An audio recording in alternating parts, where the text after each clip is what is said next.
Hey everyone, hope that you're doing well.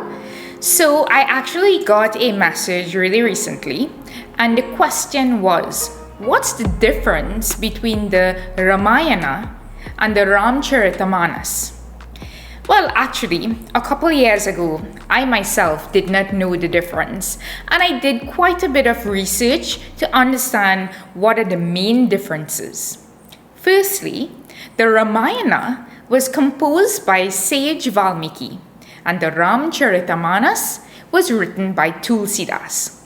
Now, the Ramayana was written in Sanskrit, and as you know, not many of us are familiar with Sanskrit. A lot of us are probably familiar with Hindi and even more familiar with English, like myself. And a lot of translations have happened, a lot of transliterations have also happened. And there can be some differences in terms of what the original meaning of the Sanskrit sentence said as compared to the translation. And that made it very difficult to understand when the Ramayana was literally translated. So the Ramcharitamanas, written by Tulsidas, was intended for the masses, for the majority of people. So this transition from the Sanskrit to the vernacular format was really aimed at sharing a very critical and wonderful story to us in the world. Now, the Ramayana and the Ramcharitamanas, both of them do hold the same essence. However, in order for the story to be remembered more easily, what Tulsidas did was add a little more drama.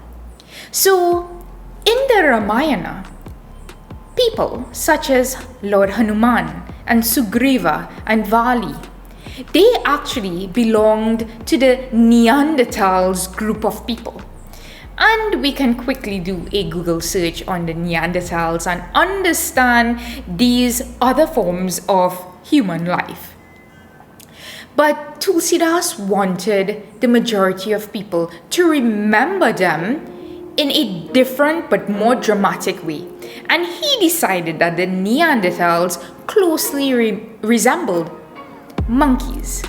And that's the reason why when we look at these cartoons near Diwali time, or we look at the Ramayana serials, we see monkeys, but they're actually Neanderthals if we were to go into the Valmiki text.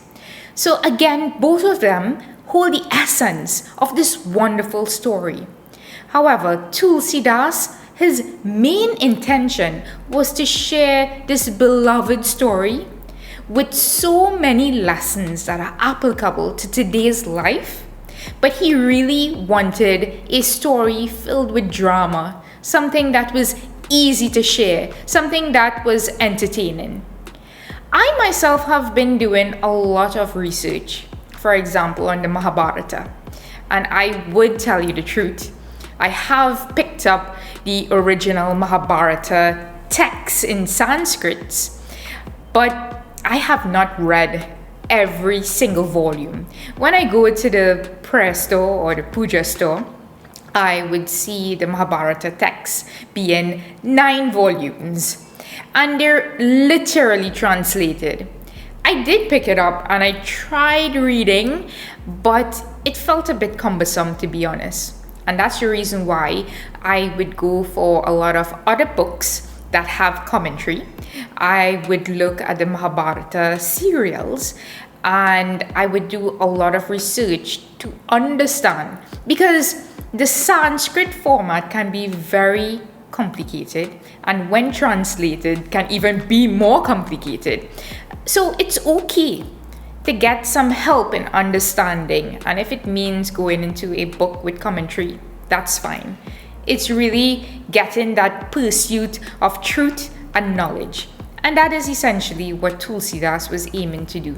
The truth and knowledge and essence of the Ramayana is there, and it doesn't matter if Lord Hanuman looks like a Neanderthal or a monkey At the end of the day, what is critical is what Lord Hanuman would have done to help Lord Rama.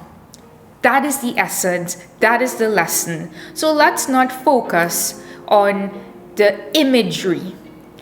The intent was really for recollection of an easy story. So I hope that answered your question. Thank you so much.